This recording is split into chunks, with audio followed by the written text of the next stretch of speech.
Good day, class. Here we are, starting with the Gospel of St. Mark, the 5th chapter, the 1st through the 20th verses. And our topic, my name is Jesus. The scripture says, Jesus and the 12 disciples crossed over to the other side of the sea and entered a region dominated by a non-Jewish culture. This area, known as the Decapolis, a group of 10 cities, was marked by mixed relationships between Jews and Gentiles, a deep social division. When Jesus stepped out of the boat, he was immediately met by a man from the tombs who had an unclean spirit. And according to the gospel class of St. Luke, chapter 8, this man had been demon possessed for a long period of time. Also, Luke described him as one who wore no clothes and lived among the tombs. The graveyard was his resting place. He was no longer reflecting the image of his creator, but had the image of his destroyer, because he had become like a wild man, and he had become isolated and tormented. Listen, class, there was human compassion. Many had tried to aid him, to restrain him, but nothing worked. But when he saw Jesus, there was enough of him still in him that cried out, "What have I to do with you, Jesus, Son of the Most High God? I beg you, do not torment me." The demons had taken hold of this man's mind and body, class. But listen, yet something powerful happened. He ran toward Jesus. He ran toward his creator. He, not the demons, ran towards his Redeemer. Even in bondage, he ran towards deliverance. Listen, class, in those days, not according to the movies, but in those days, it was believed that if you knew a spirit's name, listen, if you knew a spirit's name, you could control it. So, when Jesus, the authority of God, asked, "What is your name?" the Spirit did not listen to Mark. The Spirit did not give a person a name, but a title. He did not give a name. He was accustomed to the method that they believed he could be dethroned. So he did not give a name, he gave a title. And he said, "My name is Legion." Now listen, he understood what that meant and what it represented. It was a Roman army which consisted of 3,000 to 6,000 soldiers. This was not necessarily the exact number of demons that were in the man, but it was meant to intimidate Jesus, because we are a least. We are many. It was to say we are many and we are organized. And this is the punchline, Jesus. And we are ready for battle. Okay?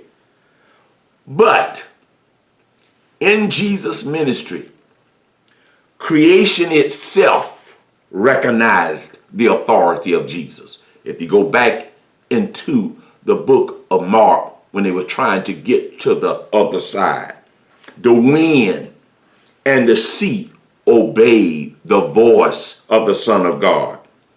And now, listen, class, and now this organized, smart addict, stronghold recognized the authority of Christ, would not give a name, but gave a threat. But when the man named Jesus spoke, all those which were in that man began to humble themselves and begin to beg. According to the Gospel of Mark, the 5th chapter, they pleaded not to be sent out of the region.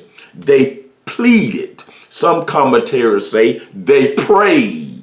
Some say they remembered Apostle Paul when every tongue will acknowledge him as the Lord. Luke used the word he commanded. He commanded, showing that Jesus had absolute authority. Listen to this, class.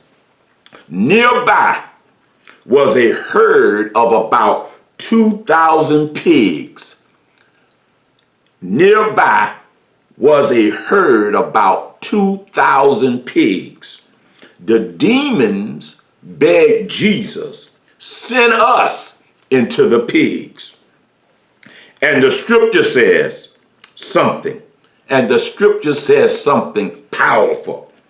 Jesus gave them permission. They could not leave until he told them to leave.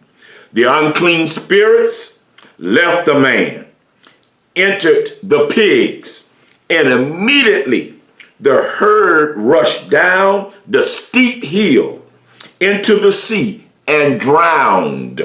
Now listen to this. Pigs are capable swimmers. Pigs are excellent swimmers.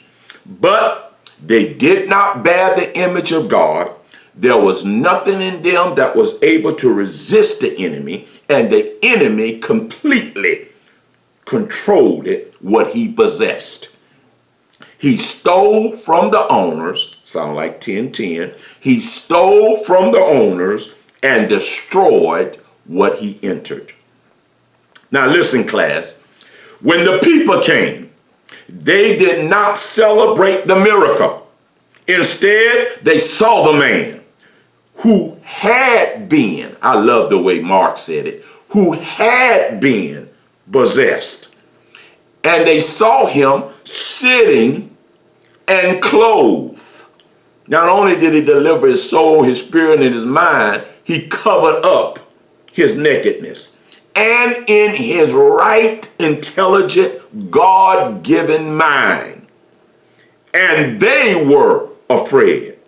Listen, Mark said that the carnal-minded people, all they could focus on was the loss of their pigs. They begged Jesus, instead of coming to cast it out of my son, come and heal my daughter, come and strengthen my brother. The book says that they begged Jesus to leave their region, their place of division. And Jesus honored their request. But listen, but the delivered man begged Jesus, let me follow you. And Jesus said, no. And the man's spirit, why? And then Jesus answered in Mark 5, because he had crossed over into the outcasts. That's what this region harbored. That's what this region's citizens were considered, the outcast region, to cast out demons. Can I say that one more time? I like the way that sounds.